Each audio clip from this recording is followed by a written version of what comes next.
Emotional মানুষের জীবন roller কোস্টারের মতো, যেখানে প্রতিটি মুহূর্ত তীব্র অনুভূতিতে ভরা। একজন ইমোশনাল মানুষের অর্ধেক জীবন এইটা ভাবতে ভাবতে কেটে যায় যে কেন কেন আমার সঙ্গে এমনটা হলো।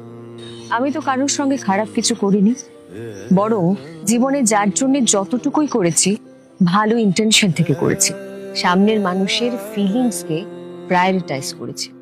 তারপরেও কেন কেন বারবার আমার ফিলিংসকে নিয়ে হেলাফেলা করা হয়?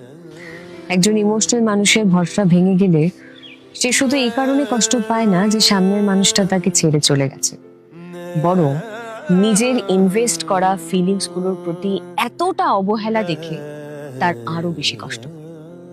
এবং ঠিক এই কারণে একজন ইমোশনাল মানুষের বিশ্বাস একবার ভেঙে গেলে সে দ্বিতীয়বার অন্য কাউকে বিশ্বাস করতে চায়।